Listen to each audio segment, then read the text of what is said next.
जिंदा दिल अवाम को सलाम करता हूँ। शायद 12-13 साल पहले किसी मुशायरे में आया था इस शहर में, उसके बाद फिर बुलाने वाले बुला नहीं पाए और मैं आने वाला आ नहीं पाया।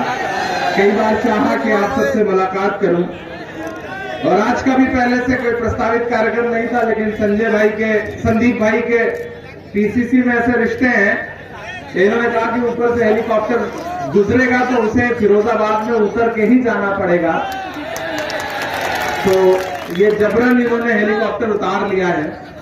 मुझे 3 प्रोग्राम में इसके आगे इटावा, कायमगंज और फर्रुखाबाद पहुंचना है। आज आपसे किसी मुशायरे में मुलाकात करने नहीं आया हूं, बल्कि आपसे थोड़ी सी सियासी गुफ्तगू करने आया हूं।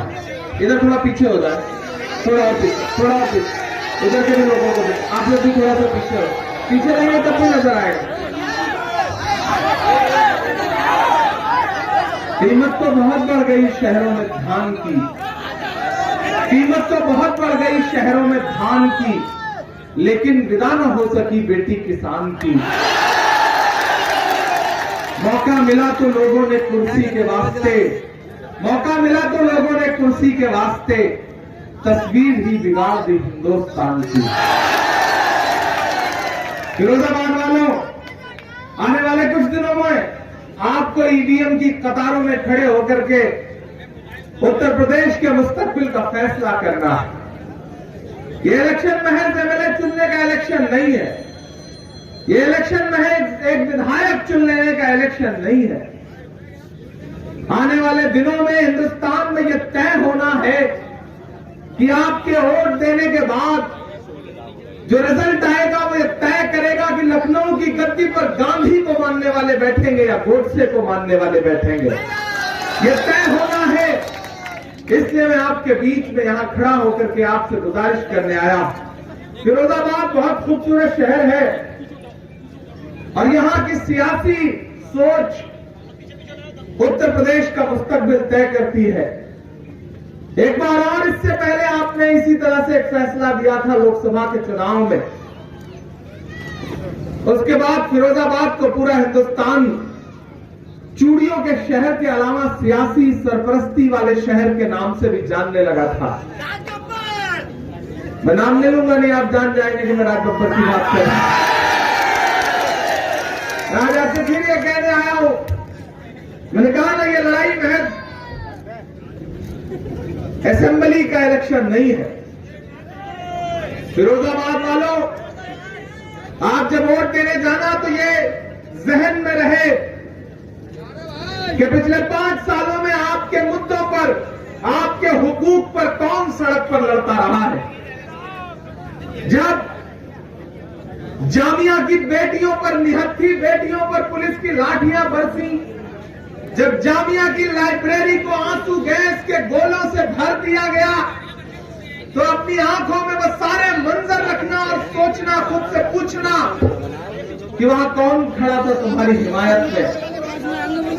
मुझे याद है मैं रात के 10 बजे से सुबह के 4 बजे तक दिल्ली पुलिस मुख्यालय के सामने खड़े होकर नारे लगा रहा था, और तमाम वो सियासी पार्टियां जो आपके वोटों की ठेकेदारी का दावा करती हैं, सोचो कि वो कहां थी, वो कहां थी जब बिजनौर से लेकर के मुजफ्फरनगर से लेकर के मेरठ तक नौजवानों के सीनों पे सीधे गोलियां मार के उन्हें शहीद किया जा रहा था। जब आप अपने हक की लड़ाई लड़ रहे थे, जब इमरान प्रतापगढ़ी खड़ा था, उस वक्त आपकी सियासी ठेकेदारी का दावा करने वाले दल कहां थे? ये सवाल एक बार जरूर पूछना। मैं आज कुछ और आपसे बात करने नहीं आया हूं, बस आपके जमीर को एक बार झिझोड़ने आया हूं, क्योंकि मेरी आंखें गवाह थी, मेरी आंखें गवाह थी जब बिजनौर के अनस और सुलेमान जो यूपीएससी की तैयारी करते थे, पुलिस ने महज इसलिए उनके सीनों पे गोली मारी सरकार के कहने पर, क्योंकि वो आगे बढ़ के कह रहे थे कि हम कागज नहीं दिखाएंगे। फिरौन की है, नमरूद की है, फूलों से जंग बारूद की है, इस बार तो डरना नामुमकिन, इस बार तो बात वजूद की है।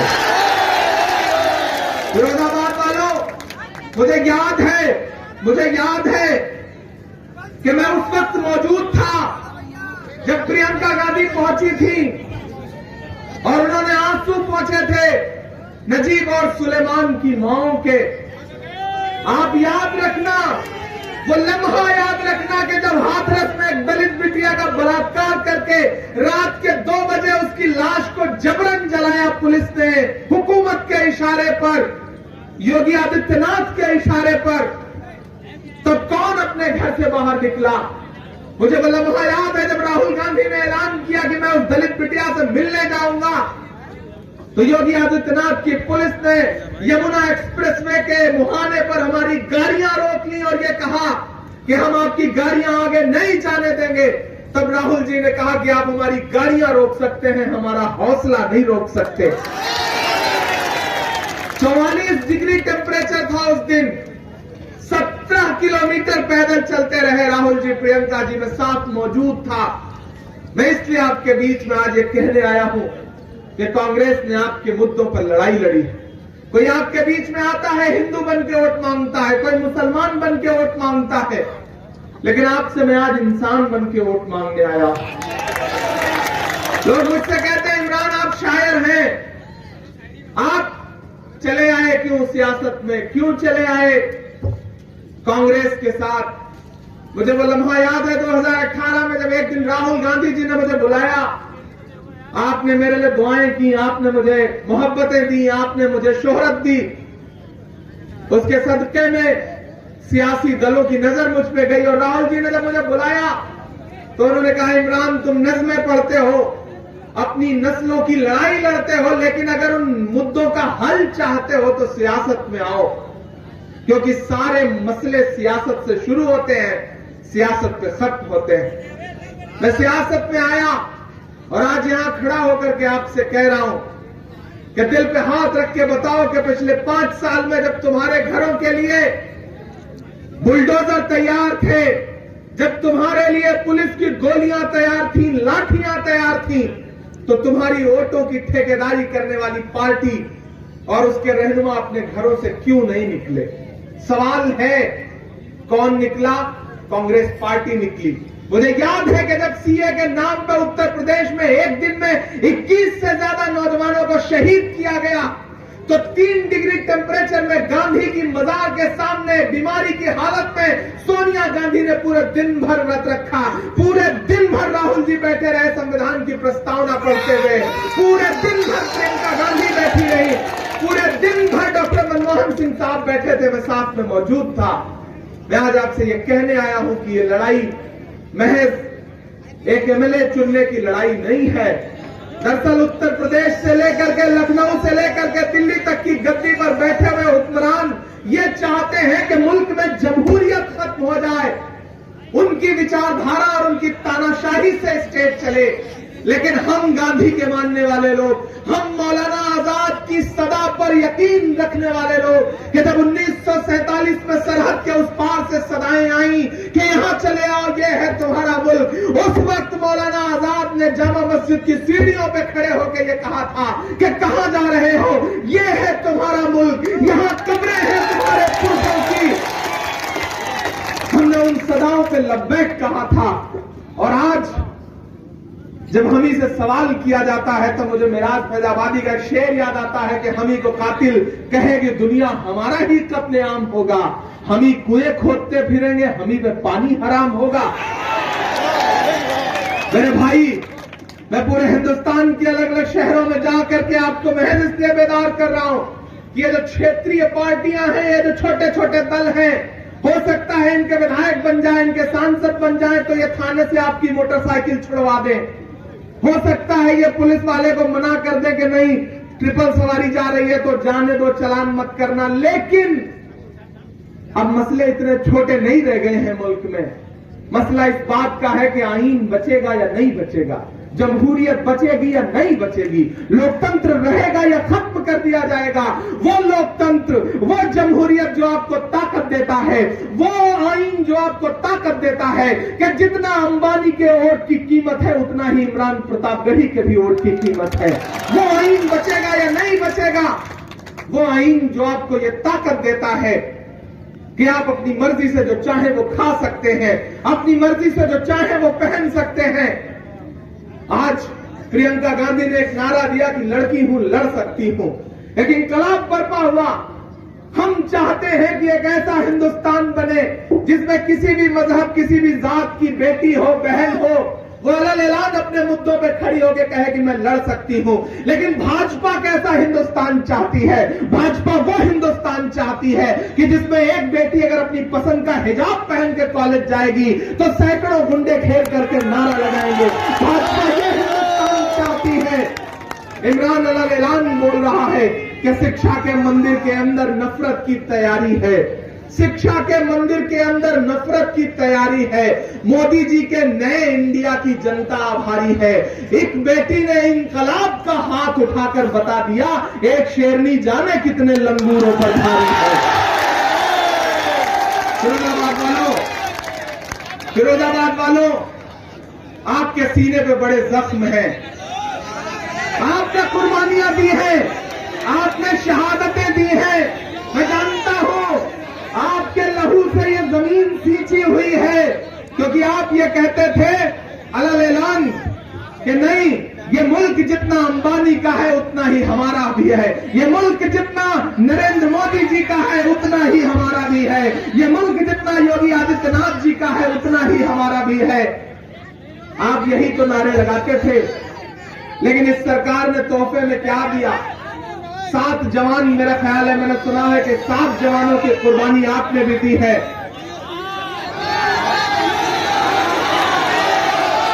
7 जवानों की कुर्बानी आपने दी। आपके आंसू पोंछने से कांग्रेस सबसे पहले खड़ी हुई। अरे ये 7 जवानों की कुर्बानी से कहां मानने वाले लोग हैं? इन्होंने तो 700 किसानों की कुर्बानी ले ली। ये खून इन्हें अच्छा लगता है। कभी फैज ने कहा था कि तुझको कितनों का लहू चाहिए अर्ज़े वतन, कितनी आंखों से कलेजा तेरा ठंडा होगा। मुझे कभी कभी लगता है इन हुक्मरानों का कलेजा ठंडा क्यों नहीं होता? इनको क्यों आजकल अमित शाह जी उत्तर प्रदेश की चुनावी रैलियों में आकर के पूछते हैं, सभाओं में, कि मुख्तार अंसारी कहां है, अतीक अहमद कहां है? सामने से आवाज आती है जेल में। लेकिन कभी अमित शाह जी ये क्यों नहीं पूछते कि किसानों को कुचलने वाला टेनी का बेटा कहां है? जेल से बाहर है। कभी ये क्यों नहीं पूछते कि अपराधी कहां है? क्रिकेट खेल रहे हैं उत्तर प्रदेश में, अपराधी कहां है? बेटियों को जला रहे हैं उत्तर प्रदेश में, अपराधी कहां है? उत्तर प्रदेश में गोरखपुर में होटल के अंदर पुलिस पीट पीट के व्यवसायी को मार दे रही है। ये हाल है उत्तर प्रदेश का। और मुख्यमंत्री कहते हैं हम 5 किलो राशन फ्री दे रहे हैं। आजकल आके बता रहे हैं प्रधानमंत्री और मुख्यमंत्री योगी आदित्यनाथ जी कह रहे हैं कि हम 5 किलो राशन फ्री दे रहे हैं। अरे उत्तर प्रदेश की आवाम को भीख मत दीजिए। आप 5 किलो राशन देने की बात कर रहे हैं। आपके छुट्टा सालों ने जो फसल चर के 5 कुंटल राशन चर लिया है, उसका क्या? उसका जवाब कौन देगा? 5 कुंटल राशन चरने के बाद, गेहूं चरने के बाद, धान खा जाने के बाद आज आप 5 किलो राशन की भीख दे रहे हैं उत्तर प्रदेश की आवाम को। नहीं चाहिए इन्हें भीख। ये आपको बदलने के लिए तैयार बैठे हैं। मैं आपसे इतना कह रहा हूं कि इस बड़ी लड़ाई में कांग्रेस के साथ आइए। संदीप ने आपके लिए लड़ाई लड़ी है, चाहे वो कोरोना का मसला रहा हो। जितनी इनकी सामर्थ्य है, जितनी इनकी ताकत है, ये बेचारे अपने गाड़ी में राशन लेकर के, दवाइयां लेकर के फिरते रहे आपके बीच में। मैं इनके लिए आपके बीच गुजारिश करने आया हूं, क्योंकि प्रियंका गांधी आपके लिए लड़ रही है। प्रियंका गांधी आपके लिए लड़ रही है, राहुल गांधी आपके लिए लड़ रहे हैं मेरे भाई। तो इस लड़ाई में साथ आइए। आप साथ नहीं आएंगे तो मैं कमजोर पड़ूंगा, प्रियंका जी कमजोर पड़ेंगी, राहुल जी कमजोर पड़ेंगे। तो कुछ ज्यादा आपसे बातें नहीं करनी है। सामने से आवाज आ रही है कि कुछ सुना दीजिए। मोहब्बत भाईचारे के दीवाने दिल भी लौटा दो। मुझे लगना चाहिए कि फिरोजाबाद के अंदर वही जोश जज्बा बचा है। मोहब्बत भाईचारे के दीवाने दिन भी लौटा दो। वो सस्ती दाल सब्जी उसी के सुहाने दिन ही लौटा दो। ये अच्छे दिन तो अंबानी अडानी को मुबारक हो, हमें ऐसा करो साहिब पुराने दिन ही लौटा दो। हमें ऐसा करो साहिब पुराने दिन ही लौटा दो। आवाम का है किसान का है सवाल, लोगों की जान का है। आवाम का है किसान का है सवाल, लोगों की जान का है जो भी कातिल है, जो भी कातिल है, जो भी शामिल, उन्हीं से इसका जवाब लेंगे। सनद रहे सब हिसाब लेंगे, सनद रहे सब हिसाब लेंगे, सनद रहे सब हिसाब लेंगे। जमहूरियत को कुचलने वाला ये काम तेरा नहीं चलेगा।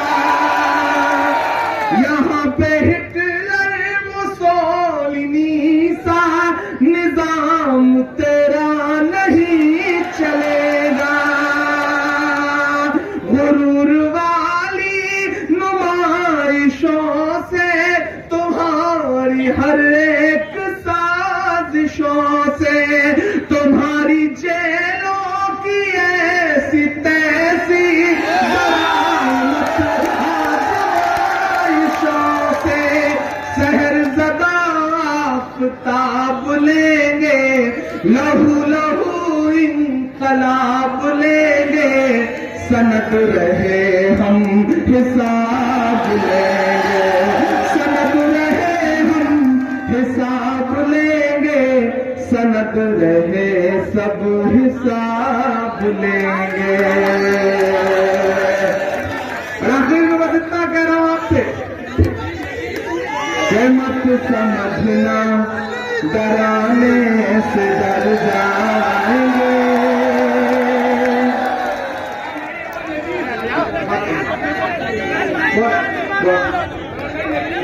हाँ हाँ हाँ हाँ हाँ कि मत समझना, मत समझना।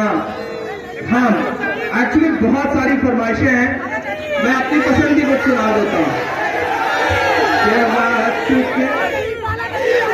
ठीक है भाई, ठीक।